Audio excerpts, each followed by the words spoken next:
This is Primetime Sports, WGNS Murfreesboro, on FM 101.9 and AM 1450 Murfreesboro, FM 100.5 Smyrna, and streaming at WGNSSports.com. The Prentice Alsop Heating and Air Coaches Corner, fueled by Donut Country and McDonald's Murfreesboro, on FM 101.9 and AM 1450 Murfreesboro, FM 100.5 Smyrna, and streaming at WGNSSports.com. The Coach's Show is brought to you by Sir Pizza, whose 3 Murfreesboro locations offer a huge selection of mouth-watering pizzas, sandwiches, pastas, and wings.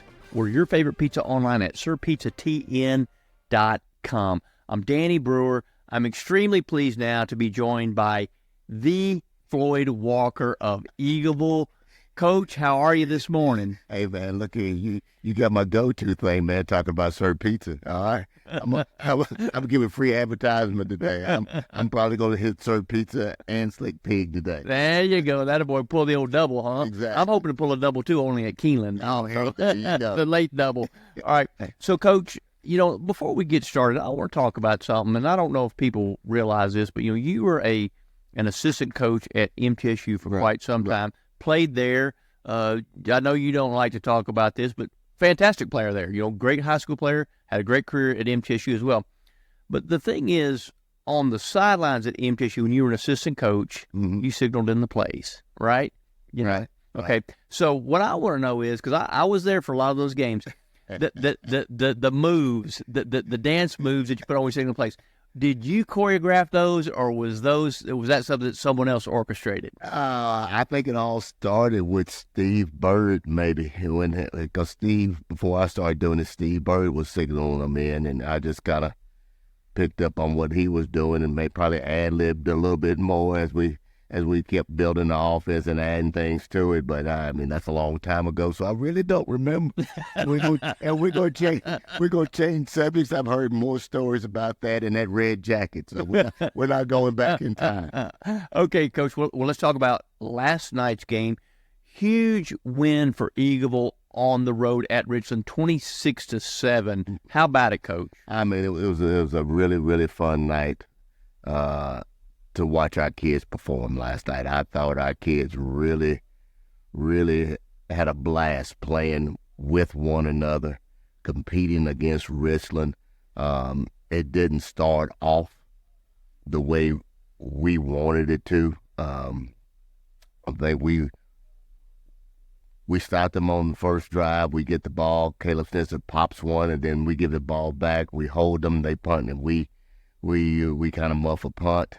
But the thing about this group of young men that pleases us is their ability to be resilient, their ability to go and just play the next play. And I thought our kids did a fabulous job of that last night. Coach, you know, every year your goal is to get better each week. Exactly. That's each year. Exactly. So 3 in a row you've won, 5 of 6. Talk about the progress that you've made from week 1, because I think, you know, you lost 2 of the first 3, but then it's been, man, y'all have been lights out pretty much. I mean, it's one of those deals. You try to tell everybody that each team is different every year because you lose a group of seniors. Somebody may get hurt. Somebody may not decide to play. So the locker room changes, and it takes a little bit to form an identity. It doesn't really take that long to form an identity defensively because it's really one of those deals to where you know alignment, assignment, and then you read, you make your reads and you go get the football. But offensively, it takes a while, especially when you start talking about the quarterback position. And we've been fortunate enough to have 2 young men that's playing this year, and they're starting to be more comfortable in what we're trying to get done. I thought Damon Pruitt last night did a super job.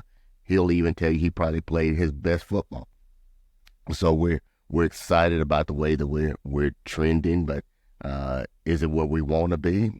Probably not. You know, there's always something that you're going to try to get better at, and we'll look at this film and we'll get back to work on Monday, and we'll try to see what we need to improve.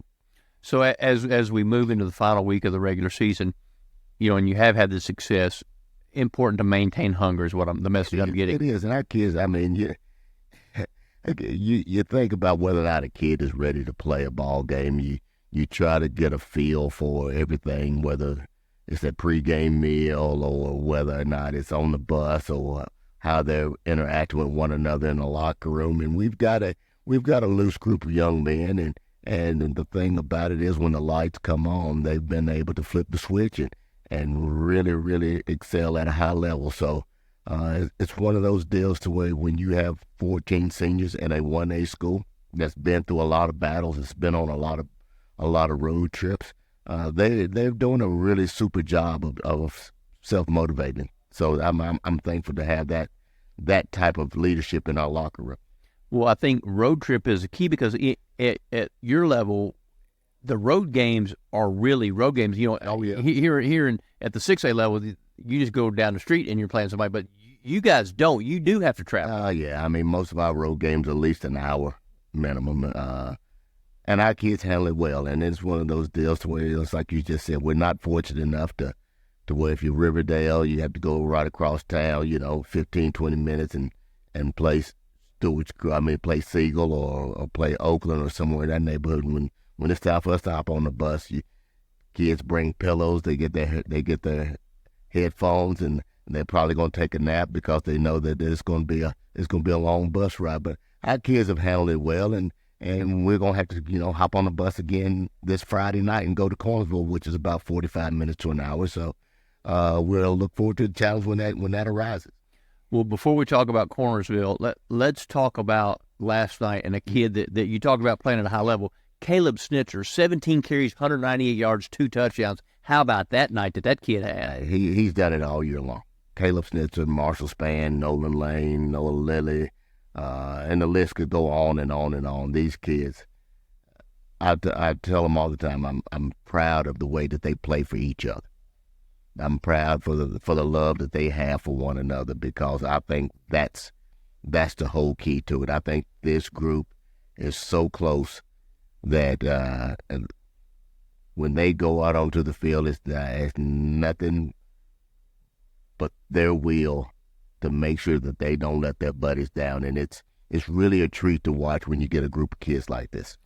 One of the beautiful things about Eagleville, I think, is the close-knitness of it all. And that's something that's going away a little bit at some of the bigger schools, I feel like, because of how they transition. Kids go from one school this year and they're at that school the next year, whatever. But at your school, most of your guys, like Snitzer, is he a senior? Snitzer is a senior. Like I said, we've got 14 seniors. Most of those kids have gone through our junior pro program, have gone through our middle school program, and now playing in the high school program. So they've been lifers, and it's one of those deals where this is like my 15th year, and you've been able to watch these kids from elementary school through middle school and now seniors grow up right in front of your eyes and become the young men that they're becoming and the players that they're becoming, and we're just so thankful just to be a small part of it. So you mentioned a kid a minute ago. I want to talk about him now. There's a horse running. It's always in the back of your mind. It always. So there's a horse running in the Haggard fight at grade 2 at Keeneland today. He's the morning line favorite. His name is Hit Show. If we were to talk about Hit Show, talk about Marshall Spann. I mean, he puts on a hit show every night, doesn't he? Every night. He's hitting somebody. I mean, and I thought defensively last night, I thought all of our guys tried to be physical last night. I mean, I thought Lane Frizy, who's been filling in at safety, something for Noah Lane. I mean, Noah Lilly came up and just really struck some people last night. I thought Marshall was running sideline to sideline, chasing the quarterbacks, chasing the backs. I thought Alex Bryan did a super job. I thought our defensive lineman got after the quarterback and affected their passing game, and it was an exciting night. It was a lot of great contact made by defensive players last night, and I thought that was the one thing that we know we can hang our hat on was our defensive side of the ball. Coach, when we talk about a hit show, hit is good, but tackling is also important. There is a difference between hitting somebody and tackling them. Do you think Spann is a good tackler?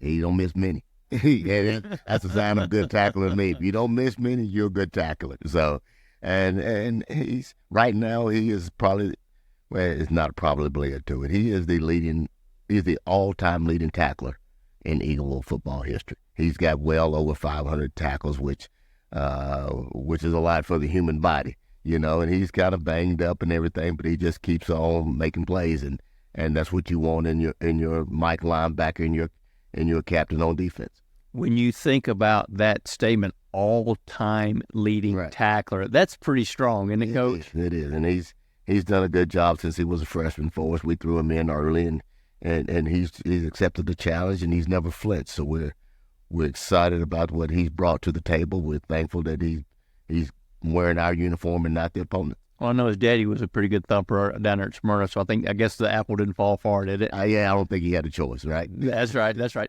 Okay, Coach, let's turn the page. Cornersville, that's where you finish up at. Right. Big road game down there. Tell me a little bit about that. It's always a big road game when we get a big game when we get together with Cornersville. It's always highly competitive. They've got a super program. Coach Cook does a tremendous job down there. They'll have a very, very lively atmosphere. They'll have fireworks. They'll have DJs. They'll have their student section. Their fans will come out and be surrounded by the field and surround the field, and we'll have to go in there and with the mindset that we'll have to earn everything that we want to get the victory. Coach, we appreciate your time. We certainly wish you the best luck. And I'm going to make this statement. I feel it's absolutely true. One of the reasons the Eagleville Eagles are flying high, Floyd Walker. Oh, he's man, the leader. it's the kids. Dog. It ain't me. Well, I ain't tackling nobody. I ain't running the ball. Okay, these kids are doing a tremendous job, and we're going to give these kids all the credit because the things that they put their bodies through day to day and week to week, I mean, you just can't say enough about the character of these young men. Fantastic, Coach. Appreciate your time. Wish you the best of luck this coming week. Thank you, Danny. Appreciate it. The Coaches Show is brought to you by Dr. Automotive, the cure for your car. Professional auto repair and maintenance from ASE certified mechanics and master mechanics. Check them out online at autorepairsmyrna.com. Hi, I'm Lakin Gilman.